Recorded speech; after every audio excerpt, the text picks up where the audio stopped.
कोई व्यक्ति दूसरे का अपमान क्यों करता है? क्या आपने कभी विचार किया है?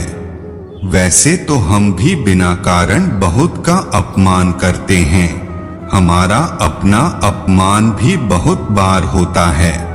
संसार का सारा व्यवहार एक दूसरे का अपमान करने पर टिका, जैसे पति अपनी पत्नी का अपमान करता है, पिता अपनी संतानों का अपमान करता है, नौकरी देने वाला अपने नौकर का अपमान करता है। अपमान ऐसा शब्द है जो किसी को स्वीकार नहीं है, बल्कि आजकल तो बच्चे तक छोटी छोटी बात पर अपमानित महसूस करने लगते हैं,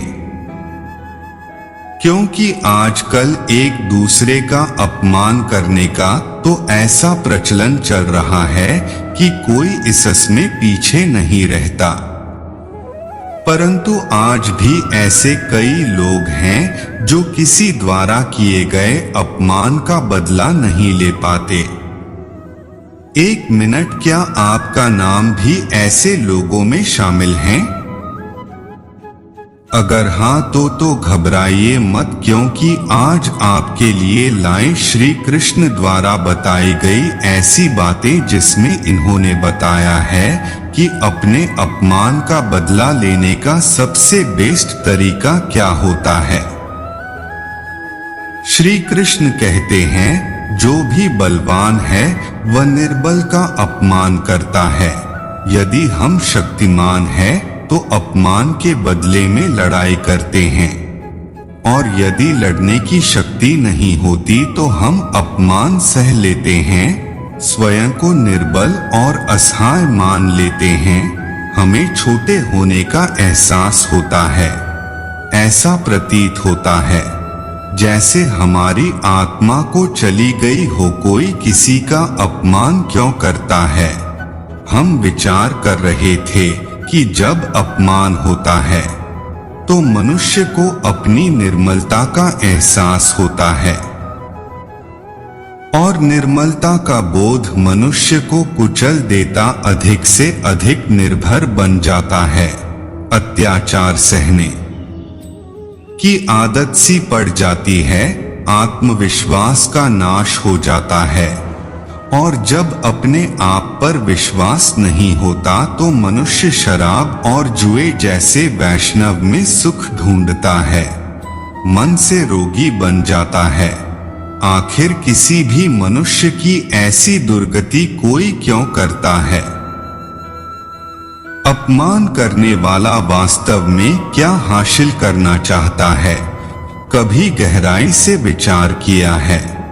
वास्तव में हम किसी का अपमान करते हैं उसकी निर्मलता सिद्ध करने के लिए, यह बताने के लिए कि हम अधिक शक्तिमान, अर्थात वास्तव में अपमान करने वाला स्वयं अपने आप को शक्तिमान या बलवान सिद्ध करने का प्रयास कर रहा है।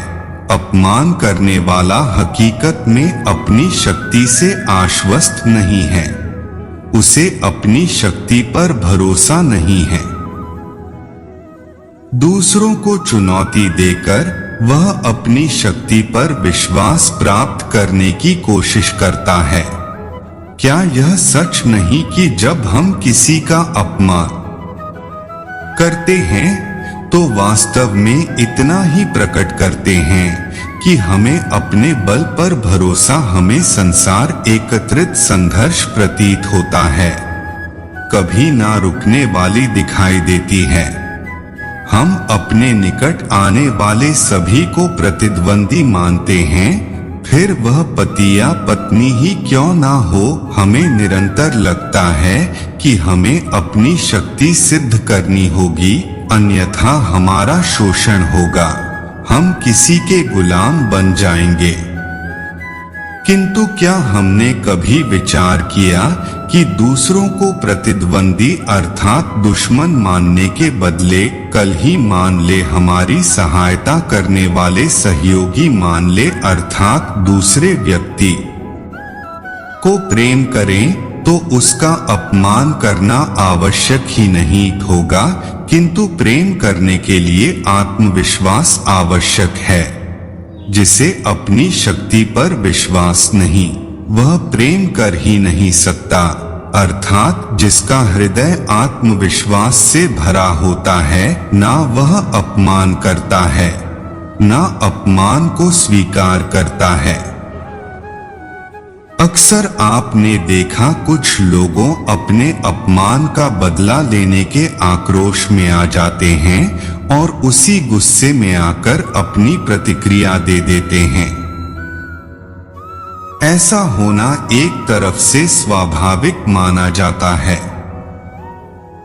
परंतु भगवान श्री कृष्ण का मानना है प्रत्येक व्यक्ति को अपमान का जवाब मौन रहकर करना चाहिए। अब आप में बहुत से लोग होंगे जो सोच रहे होंगे कि भला चुप रहकर किसी से अपमान का बदला कैसे लिया जा सकता है। तो आपको बता दें, भगवान श्री कृष्ण ने अपने हुए अपमान पर मौन रहना ही उचित समझा और कहा है कि बदले की आग को अपने अंदर संजोकर रखना चाहिए। अनुलोमेन बलिना प्रतिलोमेन दुर्जनम आत्मतुल्यबलन शत्रु विनयेन बलेन वा।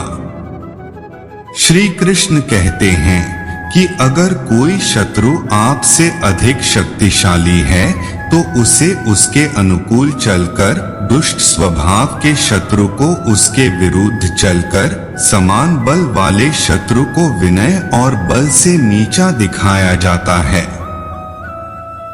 इसलिए हमेशा इन बातों का ध्यान रखें।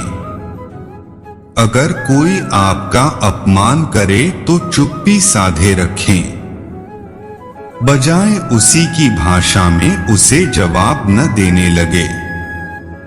इसके विपरीत ऐसे लोगों की तरफ देखकर मुस्कुरा दें जिससे वह खुद ही अपमानित महसूस करने लगे।